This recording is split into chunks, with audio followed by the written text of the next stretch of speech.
Hello friends, welcome to Riya's classes. Welcome to another session where we will continue with Unit 8 Product Development and Product Life Cycle. This unit is part of the subject Marketing Management MCO 06 of MCOM second year IGNOU. Before we begin, if you like the videos that I am sharing, do hit the like button.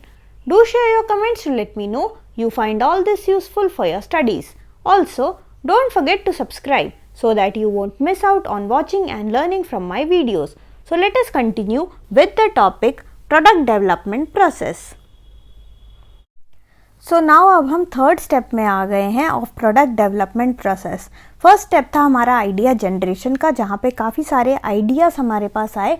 Second step में हमने ideas को screen किया, हमने छाटा कि कौन सा idea हमारा feasible है जो कि प्रोडक्ट पे कन्वर्ट हो सकता है. जो थर्ड स्टेप है, अब हम जो थर्ड स्टेप देखेंगे that is the step of concept development.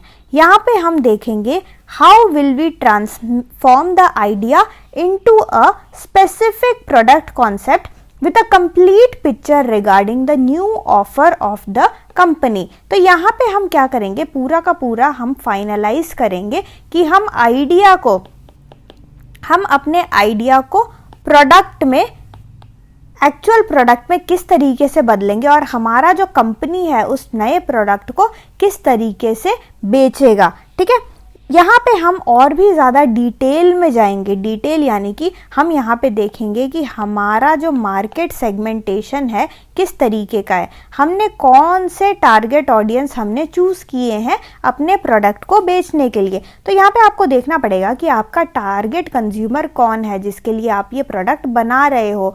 क्या वो जो टारगेट ऑडियंस है वो क्या हमारे प्रोडक्ट को एक्सेप्ट करेंगे या नहीं. We will also see the specific want that is sought to be met by all these target consumers. हम ये देखेंगे हमारा जो टारगेट कंज्यूमर है इसका क्या नीड है, क्या इसका कोई नीड है, क्या इसका कोई वांट है जिसको हमारा ये नया प्रोडक्ट जो है, प्रोडक्ट के लॉन्च करने से वो नीड और वांट जो है वो उनका फुलफिल हो जाए. तो ये हमको बहुत ही ज़्यादा अच्छे से एनालाइज करना पड़ेगा. इसके अलावा हमें ये भी देखना है the impact of new product on the companies image. क्या हमारे कंपनी इमेज में कोई फ़र्क पड़ेगा, क्या हमारे कंपनी इमेज पॉजिटिवली उसको अफेक्ट करेगा या नेगेटिवली इम्पैक्ट करेगा. तो नए प्रोडक्ट लॉन्च से हमारे कंपनी के इमेज पे और हमारे कंपनी के और जो डिफरेंट प्रोडक्ट्स हैं, क्योंकि हम एक ही प्रोडक्ट नहीं बेच रहे, हमारे पास और भी डिफरेंट प्रोडक्ट्स हैं, तो क्या हमारे करंट प्रोडक्ट लॉन्च से हमारे जो एग्जिस्टिंग प्रोडक्ट है उन पे कोई फ़र्क पड़ेगा, उनके इमेज पे कोई फ़र्क पड़ेगा, उनके सेल पे क्या कुछ फ़र्क पड़ेगा. ये सब हमको यहाँ पे एनालाइज करना है. तो हम यहाँ पे फाइनल एक कॉन्सेप्ट को डेवलप करेंगे इस थर्ड पॉइंट में. तो हमने 3 स्टेप्स देख लिए. ठीक है, पहला स्टेप हमने देखा आइडिया जनरेशन का, फिर हमने देखा आइडिया स्क्रीनिंग का, थर्ड स्टेप हमारा था कॉन्सेप्ट डेवलपमेंट का. अब हम आ गए फोर्थ स्टेप में जो कि है हमारा बिजनेस एनालिसिस. बिजनेस एनालिसिस में हम क्या करेंगे, डिटेल बहुत ही अच्छे से, बहुत ही डिटेल में हम एनालाइज करेंगे ऑफ आवर करंट प्रपोजल. जो भी करंट प्रपोजल है हम उसको डिटेल तरीके से एनालाइज करेंगे. हम यहाँ पे बहुत सारी डिफरेंट चीज़ें देखेंगे, जैसे कि सेल्स फोरकास्टिंग, हम किस तरीके से प्रोडक्ट को सेल करेंगे और अगर सेल करेंगे क्या हमारा आइटम कोई खरीदेगा, सेल कितना होगा.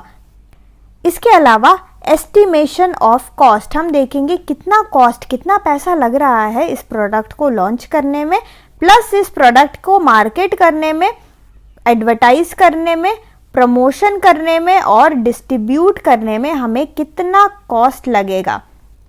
इसके अलावा एक्चुअल जो प्रोडक्ट है उसका हम प्राइस कितना रखेंगे. ठीक है, हमें इतना प्राइस रखना चाहिए कि वो थोड़ा सेल हो के हमारा जो भी हमने जितना उस पर पैसा लगाया वो हमारा कवर अप हो जाए. तो यहाँ पे प्राइसिंग जो है वो बहुत ही इम्पॉर्टेंट है.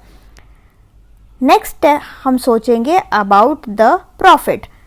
क्या हमारा सेल इतना होगा कि हमें प्रॉफिट कमा सके. ठीक है, तो ये सारी चीज़ों पे हम क्या करेंगे, हम इस पे डिटेल तरीके से एनालाइज करेंगे बिजनेस व्यू पॉइंट से. यहाँ पे क्योंकि हम बिजनेस चला रहे हैं, यहाँ पे हम कोई एनजीओ नहीं चला रहे. ठीक है, यहाँ पे हम कोई चैरिटी वर्क नहीं कर रहे हैं, यहाँ पे हम एक बिजनेस चला रहे हैं और उस बिजनेस के व्यू पॉइंट से यहाँ पे हम क्या करेंगे, हम उसको एनालाइज करेंगे। तो ये सारी चीज़ें जो हैं अज्यूम कर रहे हैं हम बैठ के, ठीक है। हमारे पास कोई अभी करेंटली डेटा नहीं है, ये हम सब क्या कर रहे हैं, हम फोरकास्ट कर रहे हैं।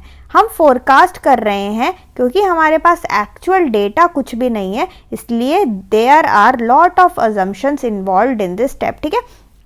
तो यहाँ पे बहुत सारे अजम्पशंस, डिफरेंट तरीके के अजम्पशंस इन्वॉल्व्ड होते हैं।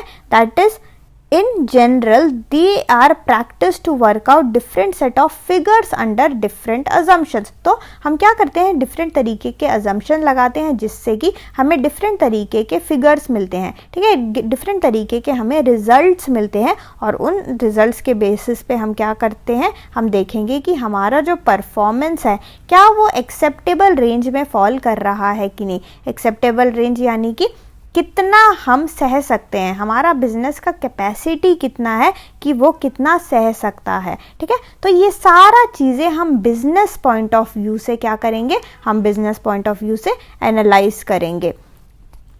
तो ये हमने 4 स्टेप्स देख लिए। अब हम नेक्स्ट स्टेप देखते हैं। Let us see what is the next step. So thank you so much for watching.